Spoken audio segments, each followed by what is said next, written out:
6:25. Morning to you. This is Breakfast with Stephen and Anne.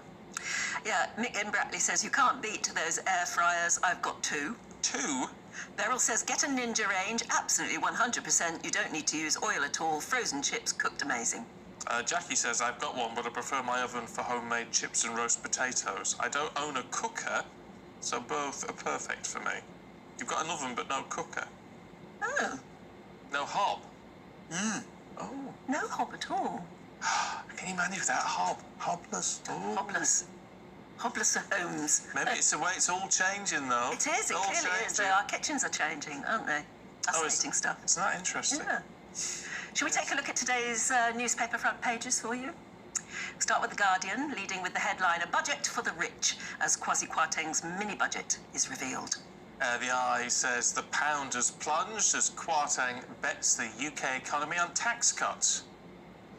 The Daily Express leads with, we've got the courage to bet big on Britain. The Mail says, at last, a true Tory budget. The Telegraph leads with, Kwarteng gambles on the biggest tax cuts in half a century. The Times says the budget is Truss's great tax gamble. And finally, The Sun is talking about the Sussexes, claiming that Meghan moaned that she should get paid for carrying out royal engagements. Well, let's go through the papers with journalist Ella Whelan and broadcaster Pete Price. And we'll start, Pete, with the Times, should we? It's something totally different. Let's have something totally different. I love this story, but it's also very sad. Jilted bride carries on the wedding celebrations without. So, Kaylee Stead learned that she wasn't getting married. They've been together 4 years. On the wedding day, she thought, rather than waste... She got jilted on the day.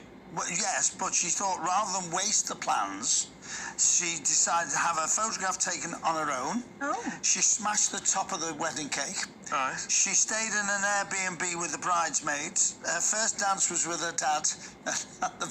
So she sort of went ahead with the wedding ceremony? Yes, all that money. Without the bridegroom? Yeah, without the bridegroom. He jilted her. And it's sad, but I mean, I could imagine the wedding. I mean, I did a wedding. Oh, I was hosting a wedding. I won't say where or what. And I saw the best man sort of tweak the bride's bottom, but tweak it as if he'd done it before. And the bridegroom saw it, picked up a chair.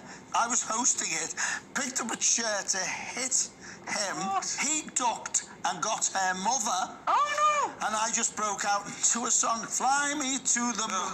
While they were fighting, I didn't know what to do. Anyway, the wedding was null and void. That one. God. I got paid.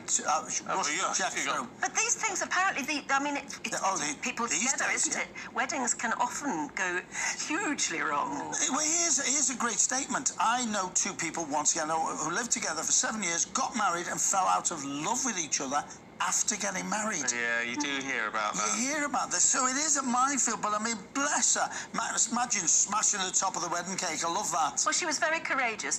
She obviously thought all the guests are here. Yeah. But, the room, the wedding thing has been paid for and everything. Why not go ahead and have a party? Yeah. It's actually, it's the best thing to do, really. Well, also, obviously the main thing about a wedding is the two of you celebrating your love in front of everyone.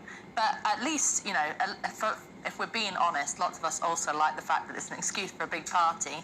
So if he ditches you, why not have the big party with your friends and family? Although I want to know whether the groom side of the family stuck around or whether they were booted That's out. interesting.